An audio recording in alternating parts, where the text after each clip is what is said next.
10 tricks to read more books, to increase the number of books that you read or to increase your reading habit. This was a requested video that was asked on my channel and I'm creating it.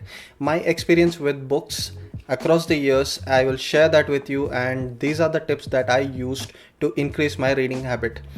So at the start of my life, my reading habit wasn't that good because I think that's how the education system is lined.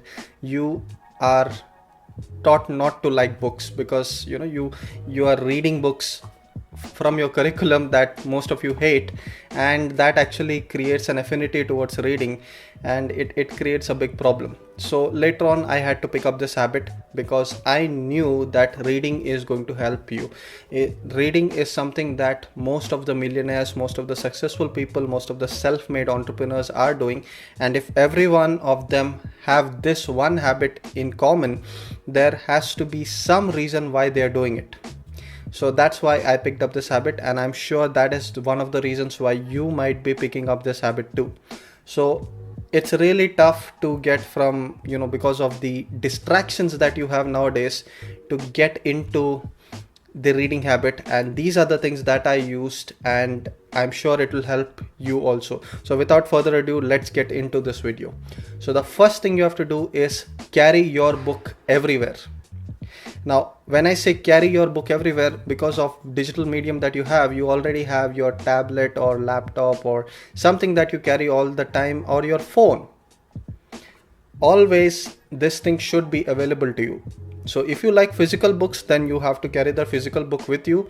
Otherwise, make it available to you on whatever digital medium that you use, because whenever you get a free time, you're going to open your book, you're going to read. Instead of browsing the social media, instead of swiping the social media or doing Tinder or whatever you do, use that time to get into your books.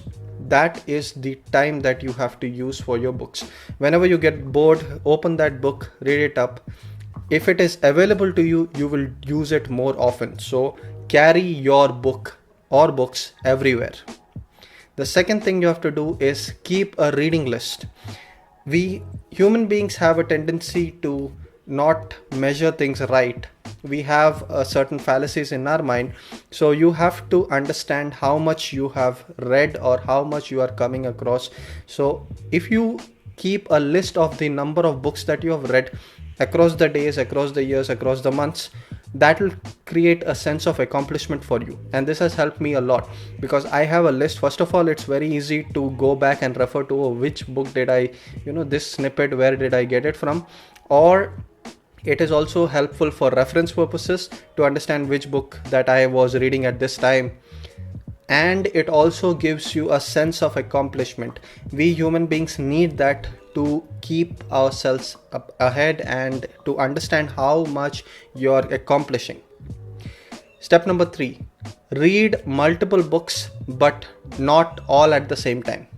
So we all fall into this. I have fallen into this myself.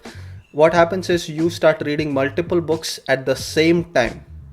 Don't ever do that. Whenever you're buying books, you might buy it on multiple books. You have multiple genres of books that you like or you want to read, and you buy all of them. That's okay. But only read one book at a time. Once you start a book, try to finish it. That has to be your thing. Otherwise, what is going to happen is you're going to have 10 books that are unread. Don't fall into this trap. Number 4, mark up the books. Do some highlighting or whatever you have to do to mark up the books. Even digital medium, you can have text-based highlighting. You can do all these things. That will help you in two ways. One is because you are marking the book. It's going to help when you are referring the book later on in your life and you want a certain highlighted point or something, you can just reach for it. It is also going to help you keep your focus and attention, because if you're just reading, sometimes what will happen is, especially if you're relaxed on your bed, what's going to happen is you're going to relax and you're going to start falling asleep. If you're marking, because think about it, you were doing this when you used to study for your college and stuff. Why not do it when you're studying your book? Reading a book should be studying, especially if it is a topic that interests you. You have to mark up your books. Number 5, you are going to share what you read. Now this is this helps you two ways. One is accountability. It will help you in accountability, as in you tell your friend, oh, I'm reading this thing. Your friend will ask you after a week, oh, did you finish that book? Can I have that book? That is going to act as an accountability rather. And it is also going to help you in a way that you are going to be enthusiastic about what you read. So that is my fifth tip. Step number 6, listen to your books. Now, this will help you even if you are not an auditory learner. Some of us are auditory learners, like me. I learn better when I'm listening to my books, and it helps me better to retain information better. But even if you are not, it will still help you to change your pace. Also, it will help you to, because every time you can't read, because you might be working out, you might be doing so many things. At that time, you can listen to your books. Even when you're traveling, especially while commuting, it helps me a lot. Whenever I'm traveling 2-3 hours, I'll just listen to an entire book during that travel. It helps the time pass by, and it also helps me to complete a book. So use that time, and it will also be a change for you. If you're constantly reading through eyes, it might be, it might get repetitive, it might get boring. Our body always needs a change. So use that opportunity. Tip number 7, have a dedicated reading time. First, it is going to be a bit of a hassle, because it's going to be hard trying to fix one time to read, because it becomes a hard thing to do. You are not in that habit, but once you get that habit, 7 days you constantly do it, it becomes a habit, and your brain is ready to read at that time. You always have this habit developed, and keep that habit up. Once you have that habit developed, keep that habit up. It is going to help you a lot, and that is something that has helped me a lot. Trick number 8, stop reading what you don't like. If you don't like a book, stop reading it and move on to the next book. This is a trap that many people fall into. You start reading a book, you don't like it, but just because you have purchased it, you try to read through it. You only have so much motivation, so you will read through, maybe half the book or 7 chapters, and then you will start procrastinating. If that happens to you, don't do this with every book, but if that happens to you, move on to the next book. Because if that book is that boring, or if it is a bad book according to you, I don't find any bad books, but if it's a bad book, stop it and move on to the next book, rather than stopping your reading habit just because you don't like the book. So this is a trap that many people fall into.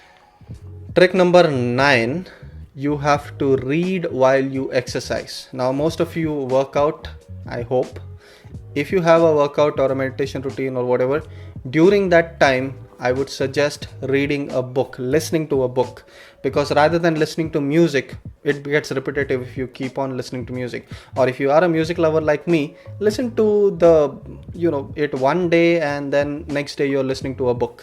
You can do that. Or what I do is, sometimes I even do 15 minutes of listening to music and then 15 minutes of listening to a book. You can mix it up, mash it up, do whatever you want, but listen to a book while you exercise. This is going to get you ahead a lot, and this is going to help you increase your reading habit a lot. Trick number 10 is find a really quiet place to read. This is a very important tip that I will give you. It should be a place where you are not disturbed, you are not distracted. Turn your phone off or keep it on silent. I sometimes even keep it totally off, so that I don't get distracted during my reading hour, and focus on just reading. Once you develop that habit, it becomes a peaceful experience. Reading becomes a peaceful experience to you. So don't try to read in a very noisy environment or something that is going to just keep on distracting you. It becomes a much more happy time if you are reading in a very quiet place. So personally, I read on this chair. This is a reclining chair, so I'll read on this. I don't get disturbed here, and this is one of the most quietest places in my house, so I use this place. So use the most quietest place, turn off all distractions, and focus on your book. This was the video I wanted to create. I hope these tips will help you. I know these tips will help you. It has helped me to read a lot of books and pick up my reading habit, and I'm sure it will help you too. So if you have any questions, comments, suggestions, whatever you want, leave them in the comments below. Like, share, subscribe. This has been Jay Swat with I'll see you in the next video.